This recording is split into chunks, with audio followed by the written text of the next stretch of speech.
Bonjour Bernard-Louis Roch, vous êtes cofondateur de Truffle Capital, un acteur majeur du financement de l'innovation en France, et vous êtes en charge de l'IT et du digital.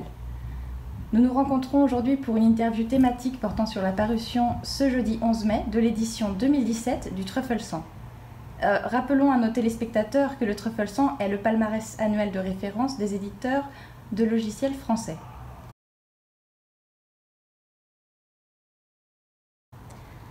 La première fois, nous avons réalisé il y a 13 ans une étude interne visant à calibrer, chiffrer le marché du logiciel français parce que ces études n'existaient pas. Nous en avions besoin pour nos études internes et nous avons divulgué ces chiffres, ces données à l'occasion d'une conférence spécialisée sur l'industrie du digital qui a été immédiatement reprise par les principaux médias spécialisés. Depuis, c'est une date rituelle. Chaque année, nous révélons, nous publions les résultats de cette étude réalisée en partenariat avec le CXP qui donne des chiffres sur la croissance, le chiffre d'affaires, l'emploi, toute une série d'indicateurs extrêmement utiles que l'ensemble des analystes et des professionnels de l'industrie du software en France suivent avec attention.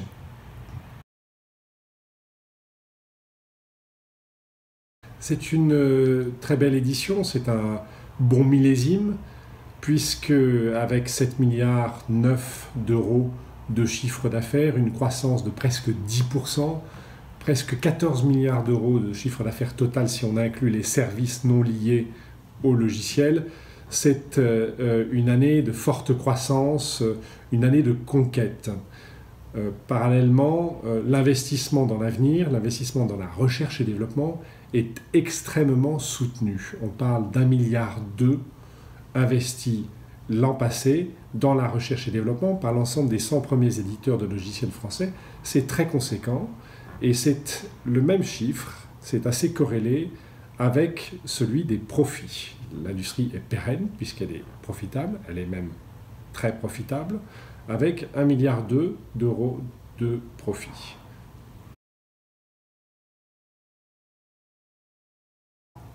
Tout d'abord une croissance presque phénoménale si on la compare avec la plupart des autres secteurs économiques. Si la France dans son ensemble connaissait un taux de croissance équivalent à celui de l'industrie du logiciel, on passerait bientôt devant la Chine, avec un taux de croissance de 9,8%, effectivement, il n'y aurait plus de chômage, ça résoudrait bien les problèmes.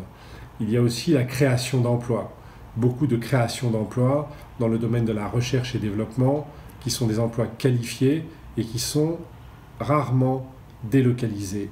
Plus des 2/3 des éditeurs de logiciels n'envisagent pas une seconde de délocaliser leur recherche et développement, et cela s'entend parfaitement parce que la construction du logiciel de demain, la recherche et développement, c'est intime au business model, c'est fondamental, c'est le cœur des éditeurs et ils doivent absolument avoir la maîtrise totale de leur recherche et développement. C'est pour cette raison qu'elle est toujours très proche du siège social et qu'elle reste basée en France.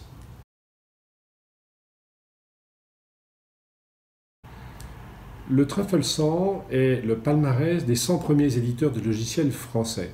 Et pour en faire partie, il faut répondre à 2 critères très simples, très clairs. Tout d'abord, avoir son siège social en France, donc être un éditeur français. Et puis enfin, avoir son centre de recherche-développement principal en France. Ce sont donc les 2 critères qui font que nous ne tenons pas compte des éditeurs de logiciels américains, par exemple, et nous nous focalisons, nous nous concentrons sur les acteurs nationaux.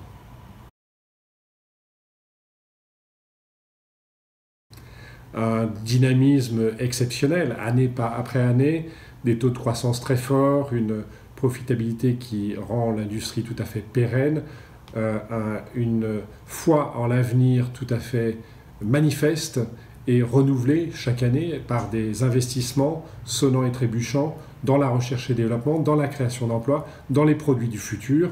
Une industrie à maints égards absolument exemplaire et qui doit être favorisée. il y a un point qui reste à améliorer et qui doit être amélioré au plus vite, c'est l'accès au financement. Il n'est pas assez développé. Aujourd'hui, les marchés financiers ne sont pas suffisamment attractifs pour les sociétés de logiciels en France. Les valorisations sont inférieures à ce qu'elles sont aux États-Unis, par exemple. Et puis, en 2016, nous n'avons eu qu'une seule introduction en bourse, celle d'Horizontal Software. C'est bien insuffisant. Il faut donc drainer l'épargne qui bien souvent est stagnante ou parfois investie dans des domaines peu productifs, peu générateurs d'emplois et de croissance. Il faut drainer l'épargne vers les secteurs de l'innovation, peut-être avec une incitation de l'assurance vie, une incitation de l'épargne vers les sociétés, qu'elles soient cotées sur les marchés de valeurs de croissance ou non encore cotées. Très bien, Monsieur Roch. Il me reste à vous remercier pour cet entretien. Merci à vous. Rendez-vous l'année prochaine pour l'édition 2018 du Truffle 100, le palmarès de référence des éditeurs de logiciels français. À bientôt.